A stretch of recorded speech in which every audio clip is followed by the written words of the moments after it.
Welcome back to the final lore section. Diomedes system. Alpha Actually, you know what? I'll do them Diomedes both system. as one. So I'll make two separate episodes. Actually, you know what? Nah, I'm just going to make it one episode. So if people want to slug through it, then feel free. If you don't, then, you know, I guess don't. Diomedes is a 7-planet solar system loyal to the League of Free Worlds. Damn, 7. Containing some of the most fertile and beautiful worlds anywhere in the universe, Diomedes was colonized between 4341 and 4394 AD. Within a matter of years, it became clear to the Empire that the system represented one of its greatest natural resources. Diomedes now supplies the League with energy, food, and various manufactured goods. Okay. The gas planet of Elysium was targeted for colonization in the mid-4320s. Empire energy production was failing to meet target quotas, and it was known that the planet's proximity to the sun Ra would help boost its energy generation. No further colonization was planned. Speculative probes launched during the construction of Elysium's power plants revealed highly fertile soil samples taken from Bacchus and Artemis. Further planet surveillance followed, and in 4342, the decision was made to commence immediate colonization of the entire system. Following industrial unrest on Iris and the spread of resistance to Empire control within neighboring systems, Diomedes declared itself loyal to the League in the 6th phase of the uprising. Intriguing. As a wholly loyal solar system, the League supplies Diomedes with all available defense resources. However, the system relies on the intense commitment of its people and remains short of essential military hardware. Specific details necessarily carry a Class 4D Optimum Restriction Order. Anyway, Elysium. Elysium is a predominantly Elysium. gas planet surrounded by orbital power plants Elysium. and a number of heat-blocked residential compounds. The Empire originally attempted to encase the entire planet within a suspended heat-resilient exoskeleton, although this project eventually proved unworkable and only the base support structures remain. These are now used as off-planet docking bays by the League. Elysium was colonized in 4341 AD as a site for the generation of solar energy. The initial influx of colonists refused to work due to the disorientating effect of the planet's rapid rotation. The change from darkness to light proved too frequent for the human metabolism. A self-regulating permaskin was developed by Magirap Industries, an Empire-sponsored company involved in the manufacture of micro-thin heat deflectors for flight craft. When worn, this body covering and headset created a day-night changeover sequence independent of actual planetary conditions. The original supply channels established by the Empire distributed Elysium's power to at least 12 different solar systems. Since the planet's population declared its loyalty to the League, these supply routes have been terminated. Most of the planet's energy is now used within Diomedes itself. Okay. The central power distribution node on Elysium has been fitted with an impact reversal loop. In the event of a destructive strike targeted on Elysium, the planet's entire energy generation installation will feed back on the attacker. Unfortunately, due to a lack of testing, the reliability of this device is not known. Damn. It's an interesting device. Bacchus is an extraordinarily fertile rock planet covered in a nutrient-rich, fibrous soil structure irrigated by naturally filtered water supplies. Until recently, the planet was responsible for many of the League's finest foodstuffs, although much of the food chain has now been blighted by the introduction of a mutant gene which has rendered the vegetation inedible. This gene is believed to have originated in an Empire laboratory.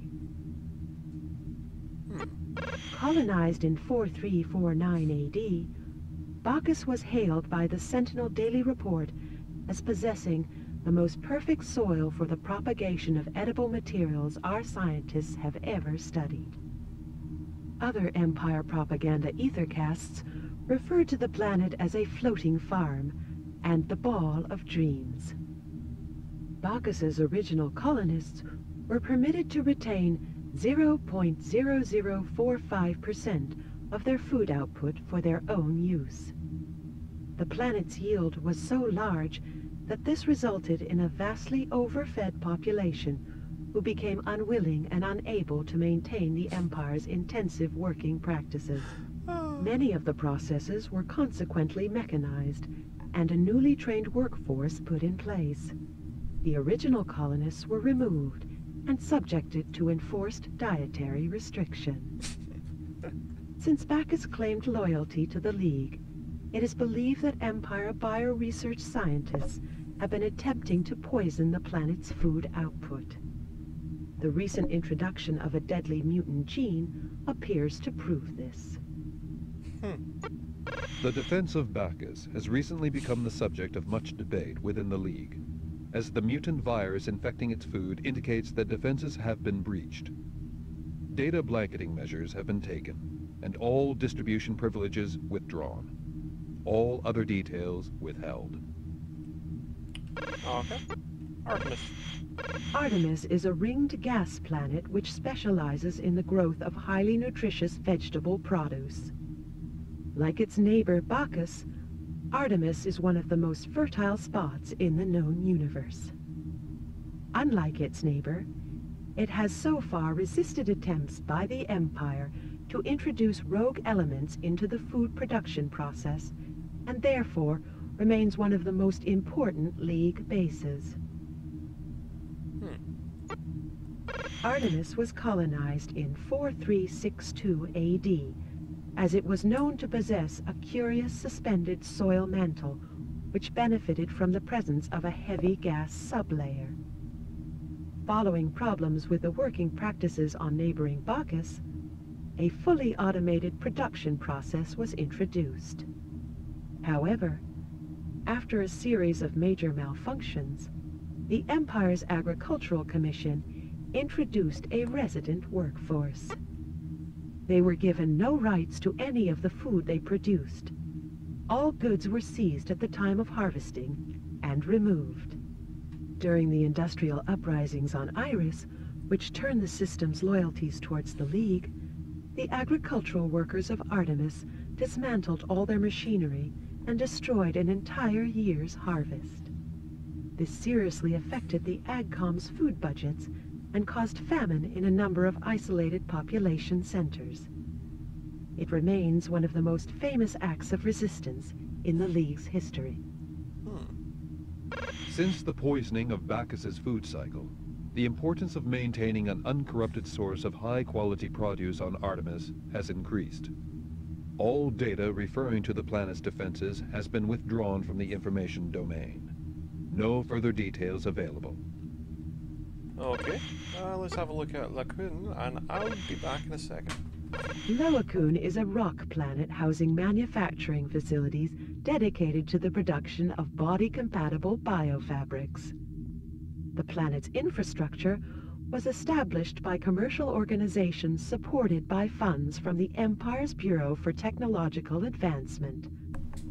All facilities are now controlled by the workforce on behalf of the League of Free Worlds. Oh, okay. Sorry, I just got back there. Lacoon was colonized in 4367 AD as a commercial development zone for industries involved with technological research. The largest organization to set up a base on the planet was Magirap Industries, the corporation responsible for the protective body wrapping used by power plant workers on Elysium. They successfully bid for a development grant and transferred all research, design, and manufacturing departments to new premises on the planet. In return for Empire funds, Magirap committed themselves to the development of dedicated biofabrics which could effectively fuse with a human body to create a second skin. The results of the research were largely put to military use. However, following the anti-Empire uprisings, biofabrics have been adapted for use by workers on planets with hostile atmospheres, usually in connection with food production. Okay. Under Empire control, Loakun was not heavily defended. A basic trigger response network has now been established by the League, although the planet's defenses remain heavily dependent on maintaining a passionate and committed population. Iris.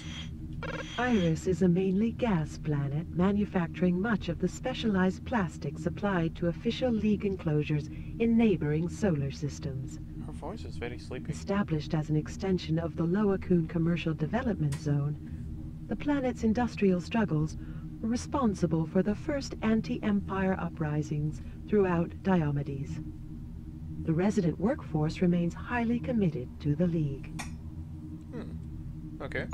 With the success of the neighboring development zone on Loakun, the Bureau for Technological Advancement was anxious to capitalize on the region's concentration of research and manufacturing skills.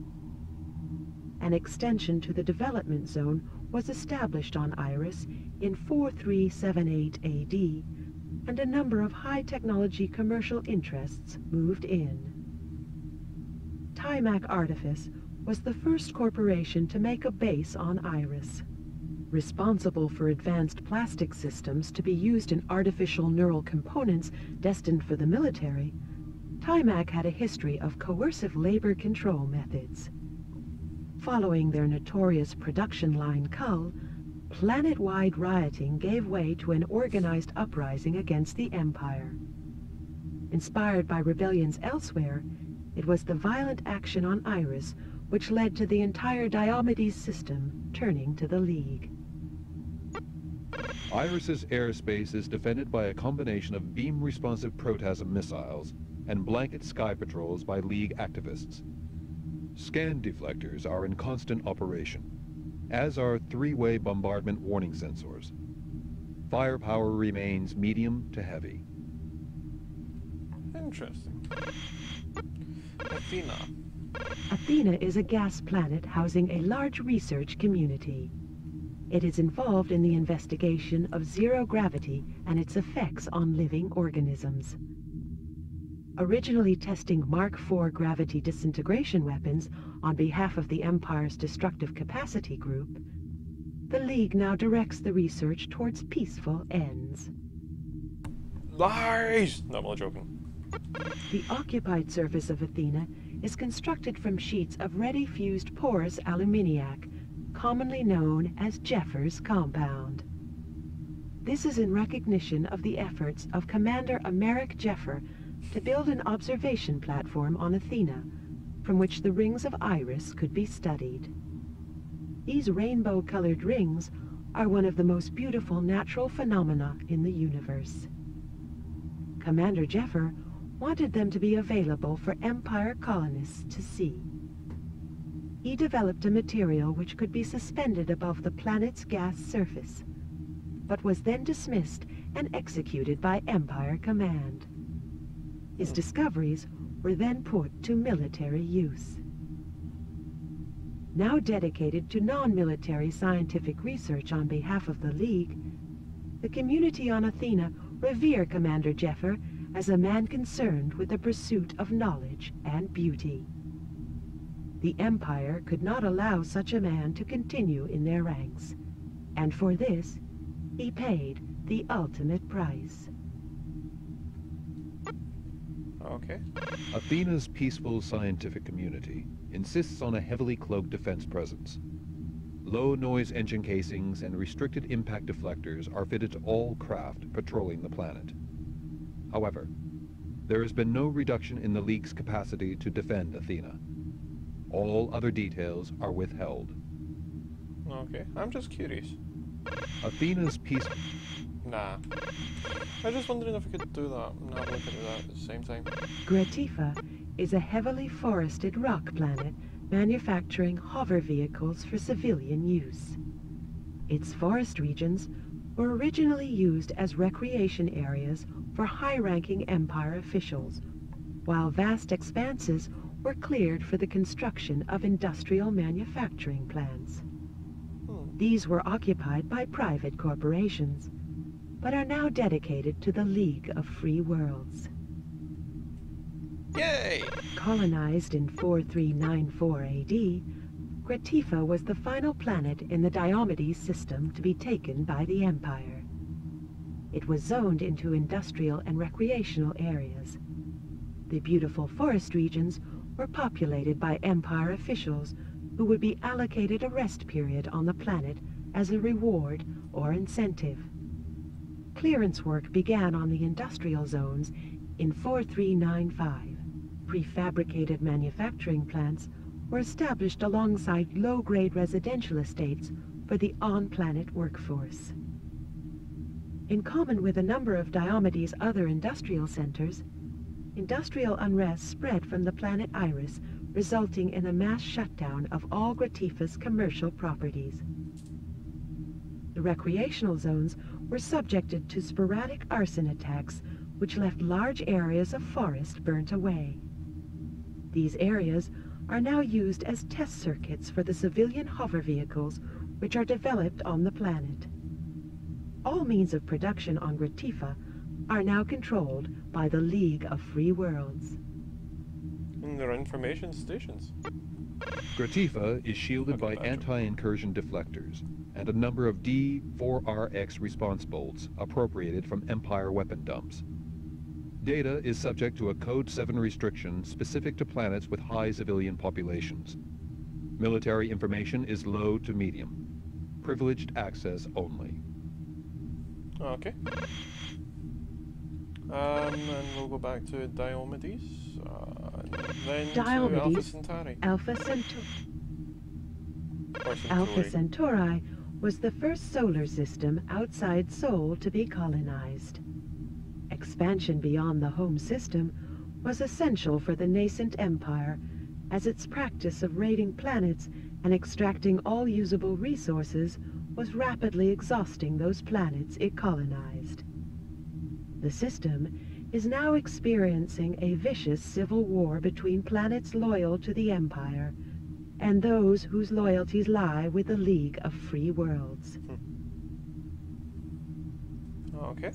The warp hole from Sol was breached in 4175 AD, and the planet Errado was colonized the same year. The final planet to be colonized was Vergia in 4234. Although by this time, the Empire was already planning expansion much further afield. The current civil war has repercussions for both the Empire and the League, as the system's proximity to Sol makes it of great strategic importance. Data traps have collected a number of encoded briefings detailing the Empire's concern over the future of Alpha Centauri. Chief amongst these was Memo X33RTY, which clearly stated that obliteration of the entire system would be considered if it fell to the League. Alpha Centauri is generally heavily defended by the Empire. However, the League has the advantage of controlling a number of bases and some hardware within the system. Detailed information regarding Empire activities is available, although decoy data transmissions are known to be frequent. Intriguing. Errado is a rock planet housing mineral mines and a number of Navy installations which have been destroyed by vandalism. The population of Errado is loyal to the League of Free Worlds. Oh, Despite frequent raids from the adjacent Empire's stronghold of Dusalion, a military cell structure established during the early phase of the uprising seems capable of defending the planet with great effect. Oh, sorry about that. I'm very sorry about that. Errado was colonized in 4175 AD, following a successful breach of the warp hole from the Sol system. It is probable that the first attempt to reach Errado resulted in the destruction of the pioneer craft Pilgrim Father. although Empire Command issued a blackout order banning the circulation of this information. A number of hijacked memos allude to the signing of an official secrecy document ordering the non-disclosure of unspecified information. This is thought to refer to the swearing in of a new crew and the dispatch of a replacement Pioneer craft. During the 7th phase of the anti-Empire uprising, all military installations on Erato were seized by groups of miners who had been forced to live underground for up to 9 Earth years at a time. They destroyed all signs of Empire rule and compelled the resident forces to leave. Erato has been a center for League resistance since this time. But yeah, that noise, that or I'm assuming it'll be for you, was me extending my headset, and now it's actually really cool. Erato has developed such an advanced network of military cells that it is now impossible for any one person on the planet to know the names of more than 2 other people. Oh. In this way, the League sympathizers on Erato have successfully defended themselves against infiltration by the Empire. They also refuse to pass on detailed information to the League, fearing that it may fall victim to espionage. Intriguing. Deucalion is a large rock planet which remains loyal to the Earth Empire. It has developed as an exporter of foodstuffs, in particular of genetically purified cattle strains which are reared in modified biofarms. League scientists have previously made ambitious attempts to alter the genetic makeup of these cattle, the aim being to introduce poison-producing glands which would render the animals worthless as food. These efforts have so far proved unsuccessful. Deucalion was colonized in 4186 AD following the successful landing on Erato 11 Earth years previously. Communication links between Sol and the new colonies in Alpha Centauri initially proved problematic. There were frequent network crashes which hindered the establishment of the basic colonial infrastructure. Material supplies were often late as request memos went astray. On Deucalion, a number of early colonists starved to death in a remote camp well away from the base landing zone. Their distress messages were deflected by an aerial buffer caused by the planet's low air pressure. Their presence was not suspected until the remnants of the message were detected on Earth itself 76 years later. Deucalion's biofarms house genetically modified cattle bred for food. Experimentation to develop the optimum genetic mix continues on the planet. However, it is believed that this research is also used for military purposes. As a vital link in Sol's food supply chain, Deucalion is defended by a combination of airborne and ground-based response systems. Certain information suggests that Deucalion is more heavily defended than it initially appears to be. This may indicate that military activity takes place on the biofarms, as well as conventional food production. Maybe the biofarms are really flight pads. Hesta is a rock planet primarily concerned with the manufacture of information technology for civilian use. The planet's surface is coated in a silicate compound, which results in a completely smooth and dust-free environment. It is not unknown for colonists on Hesta to suffer an extreme aversion to these clinical surroundings. This condition is termed Hesta's retort. Specially adapted footwear is worn by all Hesta's colonists, as the lack of friction on the smooth surface renders conventional footwear useless. It'd be hilarious though, you could just stand in Hesta and whee, slide across the ground. Hesta was colonized in 4203 AD by representatives of DigiCorpus, creators of civilian computer equipment based on military technology. The clean, dust-free environment offered by Hesta was unsuitable for many of the Empire's requirements. Computing? The Bureau for Commercial Development, High-tech. therefore, invited interested commercial parties to submit plans. Digicorpus established the first technological village on Hesta Yes, I was in right. 4205 AD. They were quickly followed by Neverwhere, Hex and Doctors Inc., and TRQX. There does not appear to have been any extraction of Hesta's natural silica-rich deposits. All raw materials are imported from elsewhere in the Empire. Extensive intelligence gathering has failed to reveal any military presence on Hesta. All the planet's exports appear to be strictly for civilian use. Okay, oops.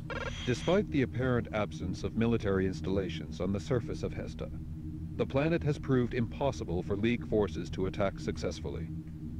It is unclear why this should be.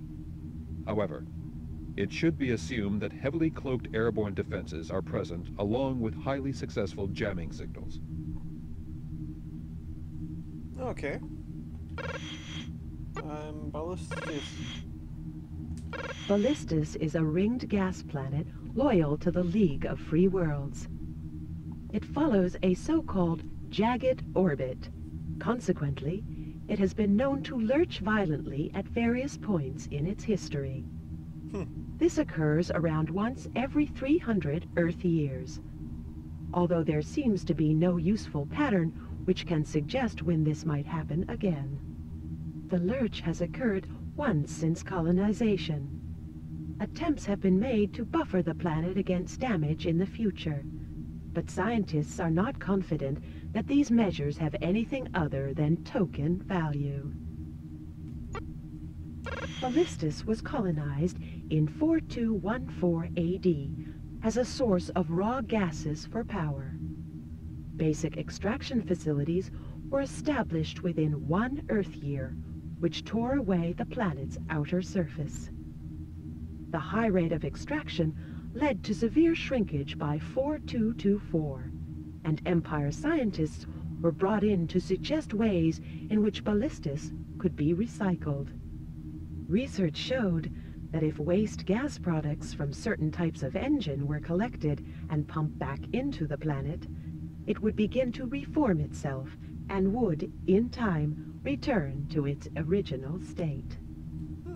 A recycling policy was put in place, and this system continued until the planet's colonists declared themselves loyal to the League. It was then discovered that the planet had grown too much and was in danger of upsetting the balance of the entire system. Measures are now underway to reverse this process. Intriguing. Ballistus has been the target of a number of sporadic and violent incursions by the Empire. It has been defended by the use of toxic waste products generated by the planet's core industry. These have successfully driven back several Empire attack waves since they are known to cause genetic mutation. Unfortunately, it is likely that the League Defense Forces had inadequate protection when they handled the toxic waste. This situation is yet to be confirmed. Okay. Calopia and Calopia, I think. Calliopeia is a Calliopeia. rock planet scarred by deep lesions. These were caused by so-called razor falls during the early phase of its evolution. These razor falls consisted of sharp, blade-like meteors which crashed into the planet, gouging out tall, thin valleys which now house scientific research establishments. Calliopeia is loyal to the League of Free Worlds. Woo! Colonized in 4219 AD, the deeply scarred surface of Calliopeia proved unsuitable for conventional building practices. However, the Empire's Construction and Installation Battalion developed a technique of hanging thin, single-corridor constructions from the valley top. These were then stabilized by a counterweight system. The quiet, secure environment proved to be ideal for the establishment of a research laboratory network. Virtually every valley on the planet now houses such a research center. Since the scientific community on Calliopeia refused to continue working for the Empire, the League has established a number of defense positions on the planet's outer surface. The research network continues to carry out scientific work, being concerned primarily with the development of electroplasma technologies, which can be used to make plasma cannons or more advanced ones. Calliopeia's defenses are committed to protecting the scientific community, as the fruits of their research are proving invaluable to the League of Free World struggle. Surface bases have been constructed on a flatbed basis, while air defenses are fully stretched, dealing with the frequent incursions by Empire craft sent from adjacent Vergia. Okay, well, time to have a look at Vergia. Vergia is a rock planet loyal to the Earth Empire. It produces a valuable liquid ore which has been used throughout the Empire in various heavy industrial processes. The planet also houses a large military presence, briefed to engage League defenses throughout Alpha Centauri as frequently as possible. It is also likely that a number of the ore mines are now prison bays holding captured League personnel. Okay. Vergia was colonized in 4234 AD as a holding compound for hardware to be used in the Empire's continued expansion. Inventories deposited in the waste directory of the Empire's Central Digital Forum list flight craft, artillery, recreation facilities, and staff uniforms among equipment deposited on the planet. Boreholes in Vergia's surface were discovered in 4240. Geological investigation revealed the presence of the valuable liquid ore which is now mined so extensively. Subsequent digimemos to Empire Command recommended the installation of large-scale mining facilities. Vergia now plays a key role in the Empire's industrial infrastructure. Okay, military base. Vergia is defended by a neural trigger system sunk into the planet's core. It is responsible for most of the anti-League aggression within the Alpha Centauri system. Large military bases house a self-contained command structure with the power to make autonomous military decisions. All attacks should proceed with caution, as capture will inevitably result in torture and execution. Oh, yay. Well, that's that, and until next time, and probably next LP, all the best, and I hope you enjoyed. And I probably should be back by now if I'm not already back. Well, you know. So, until next time, all the best, and I hope you enjoyed.